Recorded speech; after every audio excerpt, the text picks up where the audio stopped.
Welcome to another episode of the Tobago House of Assembly's Post-Executive Council Media Briefing. This week, the Honorable Chief Secretary Orville London addresses the media.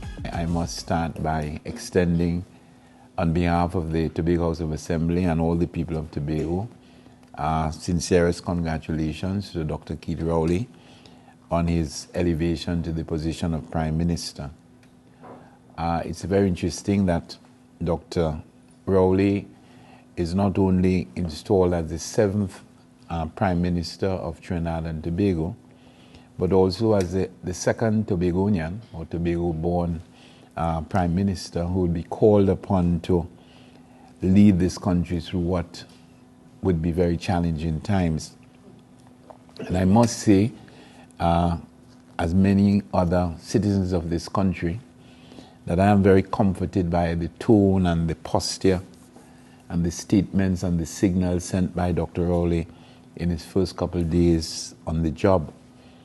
It is one of conciliation, of collaboration, and of unification.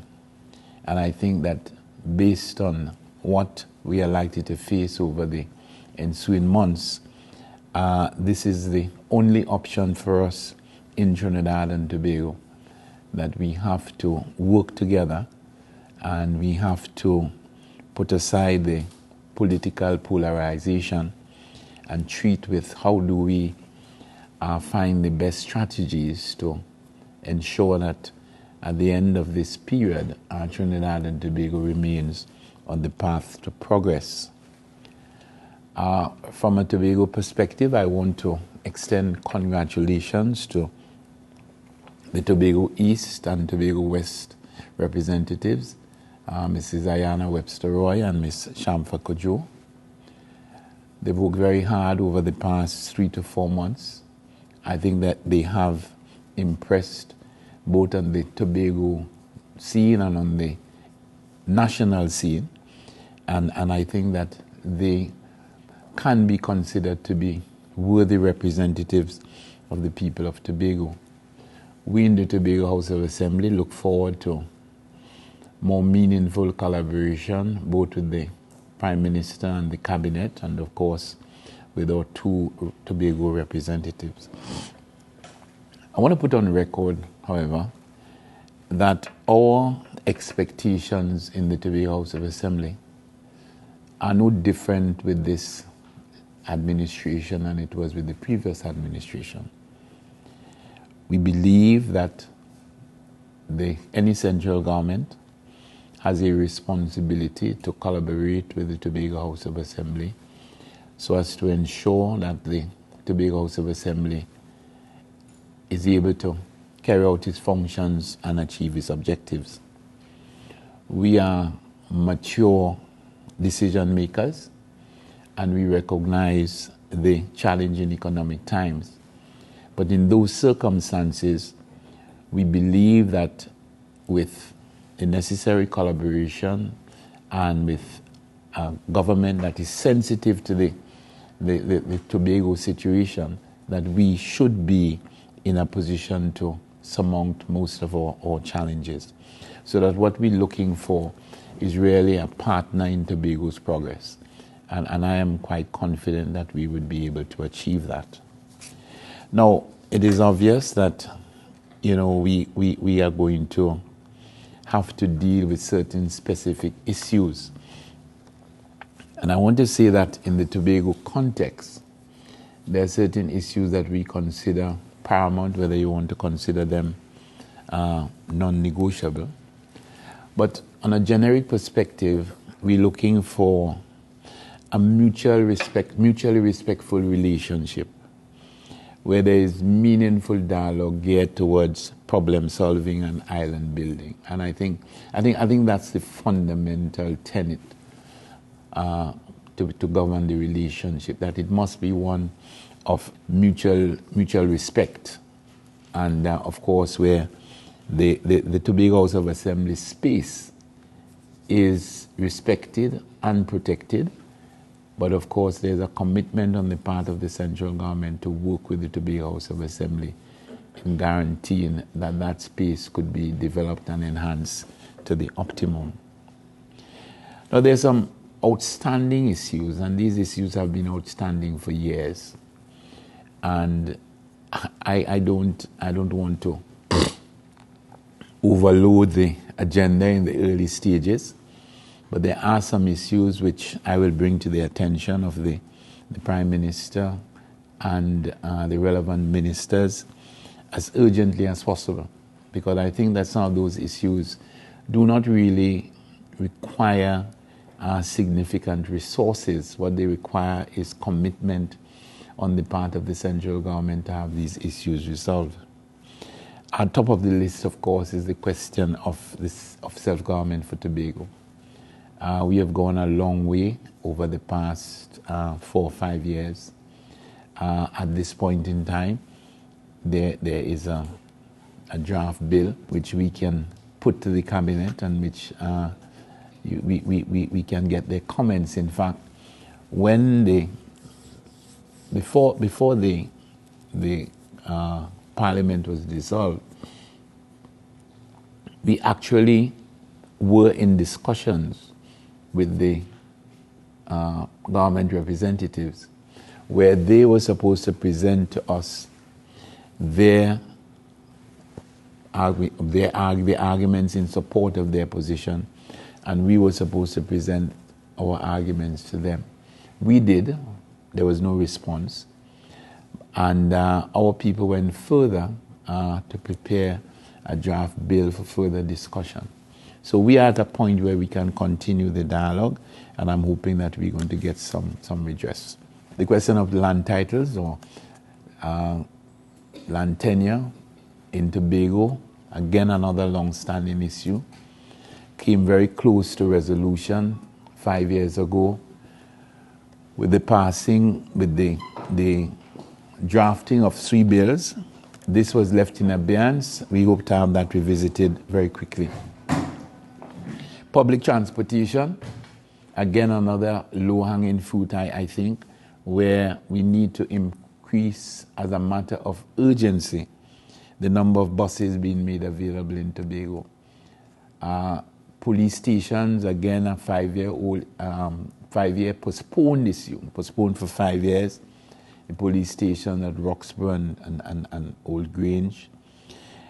The situation with the reforestation program, we will want that program revisited because I think it has significant importance in the Tobago context, especially with our desire to keep Tobago green. And linked to that is the utilization of the Green Fund. You might be aware that although the Green Fund has billions of dollars, and over the past 3 or 4 years, there have been very many requests made for projects in Tobago to be funded from the Green Fund, and I think many of them quite worthwhile because they have been vetted by our Tobago-based committee. Not a single one, not a single fund emanating from the THA has received any funding, and therefore we want to bring some degree of equity into the distribution process. We also, well, that's an easy one, the Dwight York Stadium, having the Dwight York Stadium, the lights put in at least at a first blush, the lighting system, that's maybe going to cost about $3-4 million. That is under the Ministry of Sport, and we expect that to be given priority. And of course, after that, the refurbishment of the actual structure, that is going to take a little more time and it's going to cost a little more.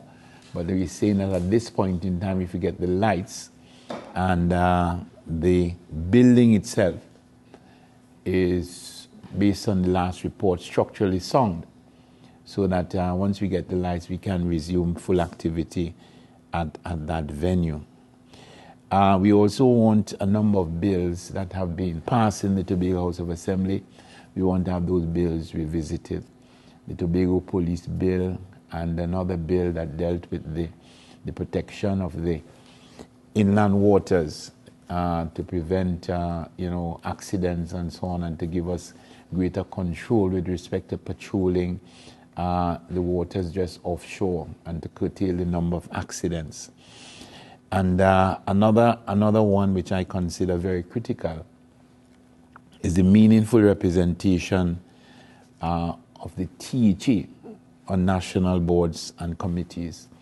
And I say the THE deliberately because the practice whereby Tobagonians might be placed on some boards, but the THE was left out, to a certain extent defeated the purpose. Because what we're trying to do is to have synergy between the policies and the objectives of the Tobago House of Assembly and the policies and objectives of these boards. And therefore, if the boards do not have the input from the Tobago House of Assembly, without any malice, they could be making decisions that are either inimical to the interests of the people of Tobago or do not necessarily treat adequately with the challenges that we have. So what I'm saying is that what we're hoping to do over the next couple of weeks is to develop the kind of relationship, the kind of partnership where we can in fact ensure that the THE's development is supported and facilitated. But I want to reiterate the autonomy of the Tobago House of Assembly, the right of the Tobago House of Assembly to do what it must and what it has to in the areas of responsibility, that is non-negotiable. So that it is not a matter of the Tobago House of Assembly giving up one iota of its autonomy. What it means is that we hopefully will have a relationship where, for example, in housing, we would be able to have access to either the resources or the approval and the support in implementing the strategies that will guarantee that we're able to deal with our housing solutions in Tobago. We have been behind the 8 ball for a long time. We have some catching up to do, and the only way that can be done is to make sure that we either have the financial resources or that we have the opportunity to explore all the options that will allow us to treat with our housing solutions.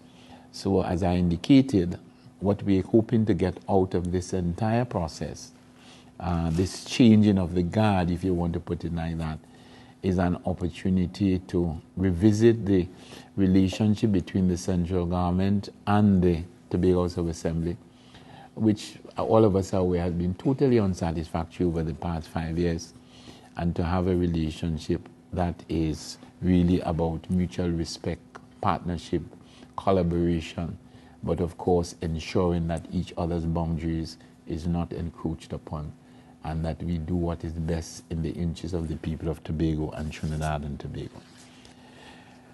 The other point that I wanted to make is that the new school term has opened. I spoke to the secretary before I left the Executive Council, and he did indicate to me that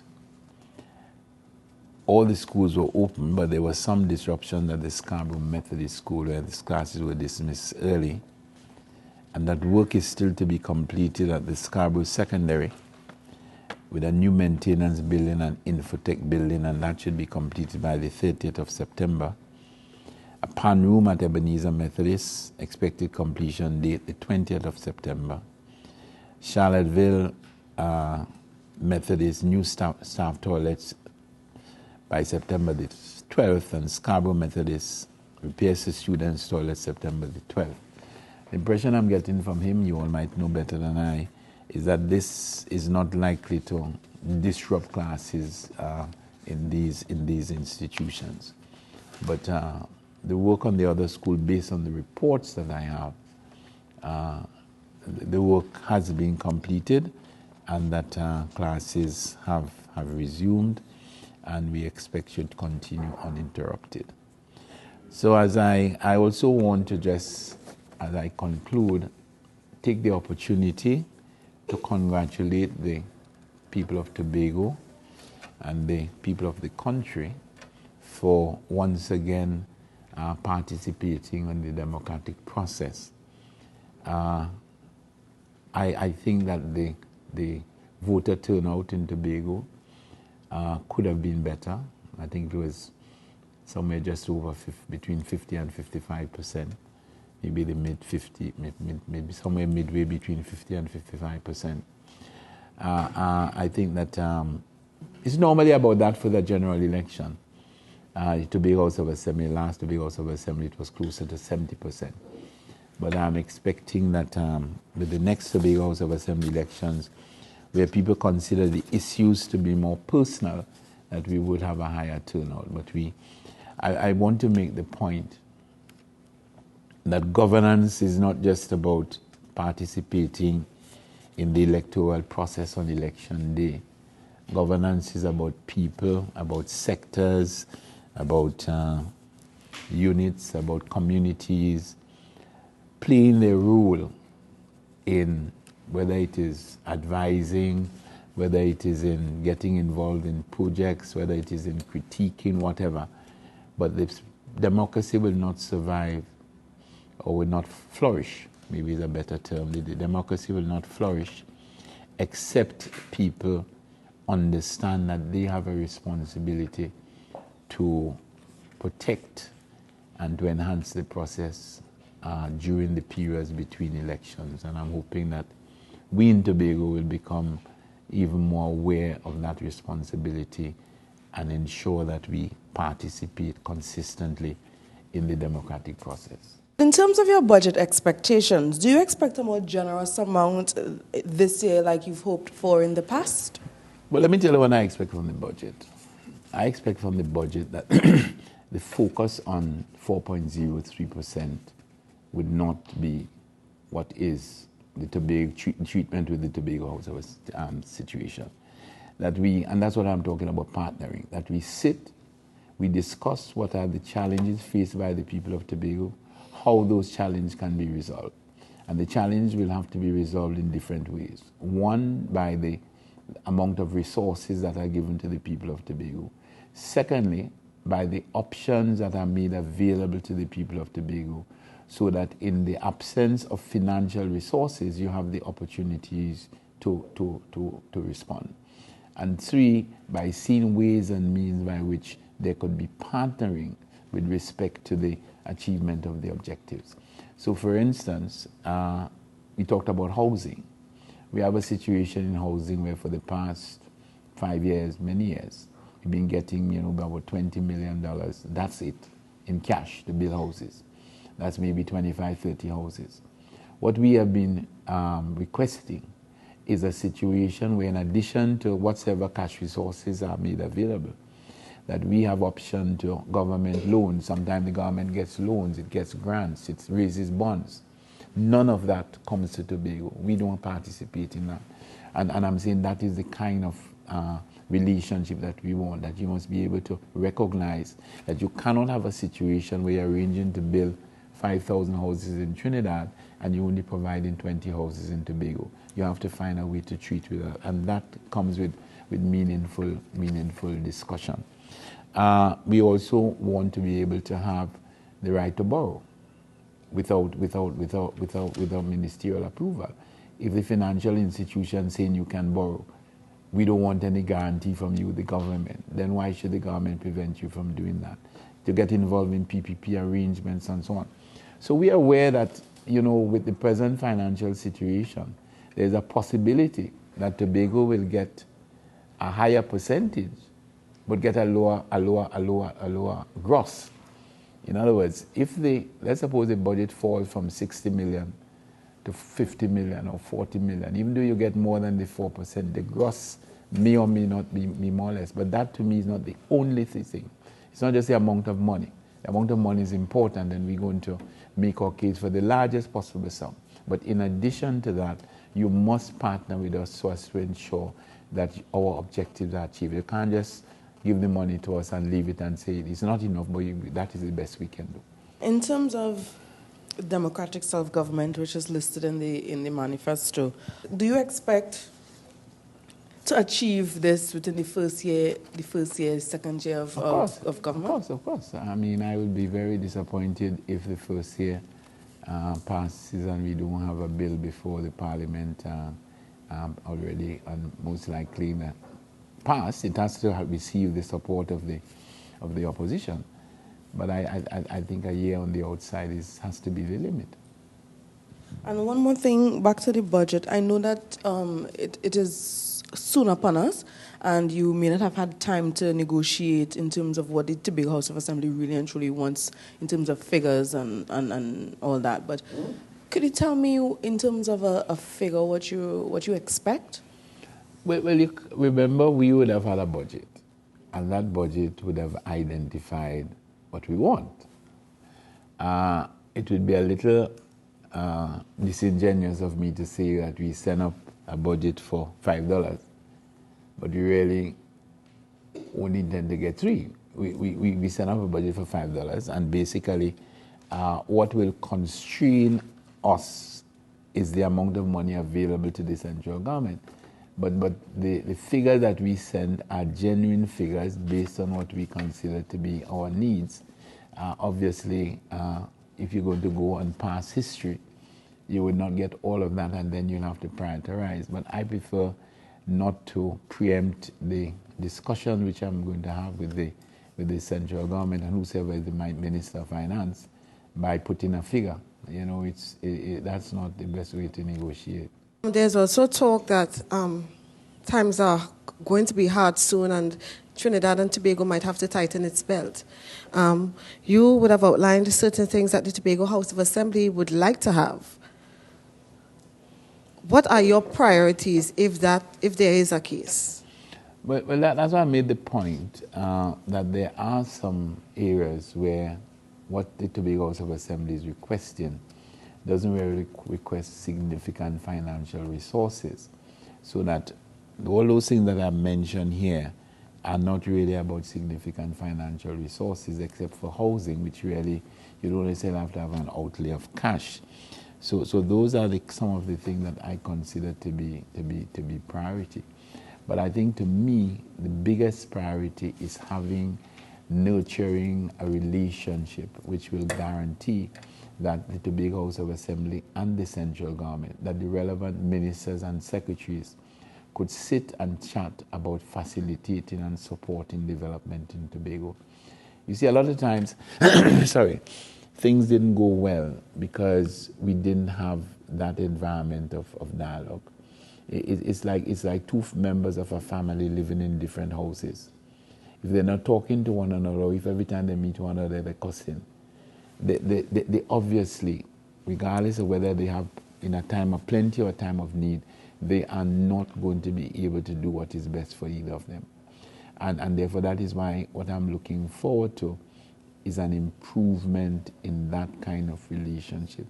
I am not saying that everything is going to be hunky-dory, or that a new government is going to be a panacea for all the challenges that we face. But I think it does provide us with an opportunity for meaningful dialogue. The issue of the Ministry of Tobago Development, Dr. Rowley would have indicated that if he becomes Prime Minister, that there might be a possibility that the Ministry of Tobago Development might be closed down. There's a fear in some of these employees with Dr. Rowley becoming Prime Minister. Have you had any discussions with Dr. Rowley with respect to this? Well, I wouldn't say we have discussions. There was a conversation, right? I don't want to go into the details, but I believe that the fears of the people at the ministry would be allayed, right? I'm not saying anything more about that, but I don't think, because you see, I go back to a point that Dr. Rowley would have made and I would have reiterated, that we operate on the premise that there is no break in a central government's responsibilities when the government changes. And there's no question of spite and discrimination and victimization under this administration. And therefore, if a government, and I want to say this very carefully, if someone has a bona fide, and I repeat, bona fide contract with the central government, regardless of who is in control, then that administration has the responsibility to honor it.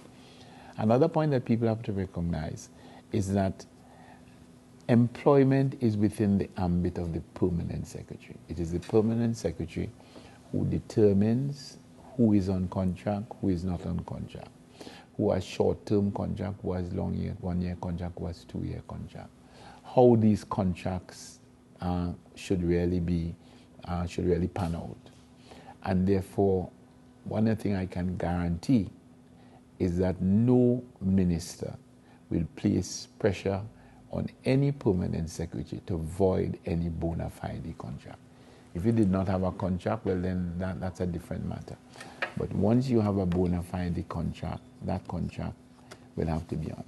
I'm not sure if you would be aware, but since the election on Monday, there have been a lot of comments on the public space with regard to division and racial separation, and a lot of undesirable things being made mention of in the public space. From the Tobago perspective, and as the Chief Secretary of the Tobago House of Assembly, how do you view this unsavory turn of events in the electoral process?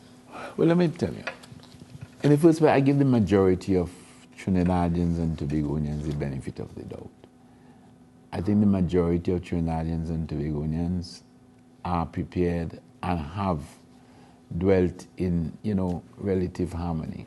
And I think there's a respect for each other. And I don't think that racial discrimination is at the core of the majority of citizens of this country. And that is why, although sometimes I am disheartened by the rantings that I see in the social media, I put it down as just that, the rantings of an unfortunate minority.